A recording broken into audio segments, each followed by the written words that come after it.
Are leaders disconnected from their workforce?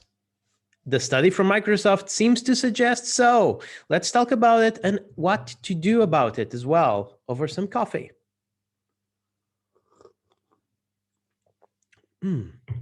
Welcome, ladies and gentlemen, to another episode of Virtual Coffee Chat with Lewis for Tank Remote. I'm your host, Lewis, and I am having some coffee with coconut milk. It's tasty, very tasty. I need to get some more. It was actually my last bit of coconut milk. So, anyway, let's talk about disconnection.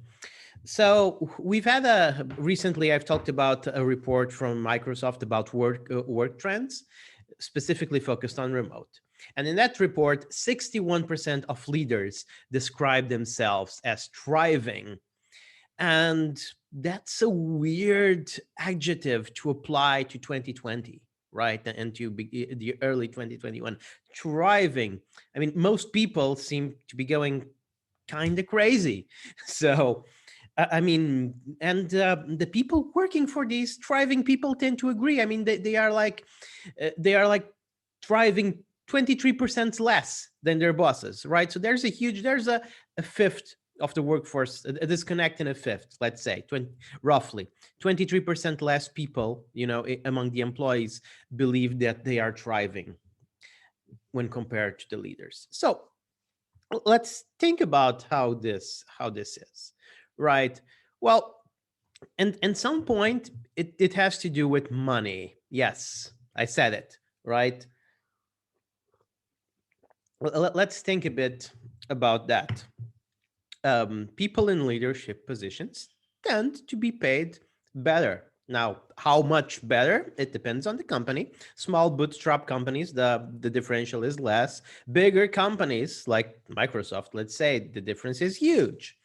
And with more money comes it being easier to work from home, right? Probably you have better space, more space. Maybe you can afford a dedicated office. Maybe you can afford, maybe you can afford your significant other to be at home caring for the kids while you work, right? There's a lot of factors where money can make a difference and can make you more comfortable. But there's also the fact that when you're directing people, right, it's there are more tools for that, right?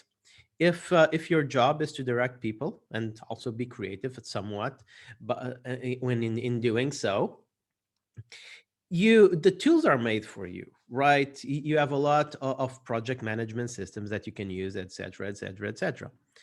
Whereas someone that is in an employee's role, they might actually have the tools to do their work well, but what they actually need is more focus. And focus can be even outside of the entrepreneurs or the leaders' control, right? As much as I want my employees to, have a nice dedicated workspace and the ability to focus on their work, there's a limit to how much I can control the situation in their countries. Certainly, this is not a good time to try and find a bigger house, right? For most people anyway. But there's something that leaders can do, indeed, which is just acknowledge the problems and adjust expectations accordingly. So, to that end, communication is key, of course. And I'm not just talking, I mean, I've talked before about ways for people in remote teams to connect. Let's say over coffee. Still great, still good. Love me some coconut. Anyway, I've talked before how people can have coffee together. There's a Slack app that I particularly like for that. That's called Random Donuts. It pairs you up with a random person in the company. But I don't think that is really the key for leadership to connect better and to understand what are the issues with the workforce. I think that one-on-ones are key. Especially in such a period in human history where it's hard for everyone, I would recommend leaders to have weekly one-on-ones with everyone on their team if possible, right? Some teams are too huge for that. In that case, let's make them bi-weekly, something like that. But it's important to sit down, have a discussion with the person working for you, and ask, how's your life going? How are things? How easy it is to work? What's the situation there? What's the situation where we live? Can I do anything for help to help? Usually the answer is that there's nothing I can do to control, but I can try to manage the workload. People are not really good at managing their own workload remotely. We've seen proof of that. People tend to overwork. People tend to take on more than they can chew. And as much as we would like to think that everyone is the best judge of what they can take on, that's actually not true. The outsider's perspective is very important here. And as a leader, it's a great skill to have a sense for the capacity of your team and your people and help them correct course when needed.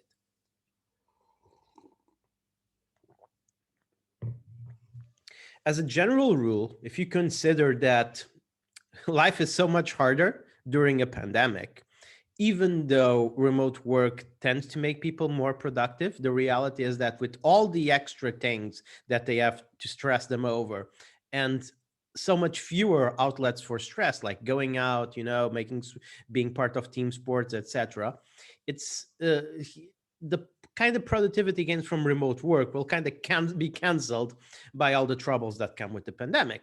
So adjust your expectations accordingly. People, during these times of lockdown and restrictions, people are supposed to be less productive, and you should expect people to be less productive regardless of how much their work setup has improved or not. So that's something to consider. I would also recommend people to poll leaders to poll their people, right, regularly. Some things are hard unless you have created a really good bond of trust with your teammate, with your team members, with your employees. Some things are hard to express, right, face to face. But there are some nice tools for anonymous polling. I've interviewed in my podcast people, the founders of a particularly nice app. You can find it's called Kona, and you can find them on Twitter at get Kona. That's Kona, get Kona. And I really dug what they're doing. I really dug their app. They don't sponsor the show in any way, so I'm just saying this because I honestly thought it was useful and interesting. And what that does is it analyzes Slack, and it analyzes your Slack chat, Slack history, etc., what people are saying, and it builds profiles of how your people are doing psychologically. I think it's a really interesting app, and I recommend you check it out if you're in a leadership position. It could go a good deal of ways in helping you, get closer to what your employees are feeling right now. And I think with that recommendation, I'm done. This is definitely a problem. And again, you should care because, people that burn out, people that feel that are overworking, people that are getting tired, they make mistakes. And depending on your business, mistakes might be more costly or less costly, but it's always better to treat people well and reduce the level of mistakes. It will reduce your stress as well. Even though you may think you might be thriving, if the house of cards is crumbling beneath you, you're not going to thrive for much longer. So that's it. I hope you enjoyed Virtual Coffee Chat with Lewis. That's me for Think Remote. And if you did, please like, subscribe, and share. And if you head to thinkremote.com, where at the time of recording, we still have some free standing desks to give to improve your work balance situation. So by all means, go to Think Remote and participate in the how do you call these things? Draw. It's a random draw. Participate in the random draw. So enjoy.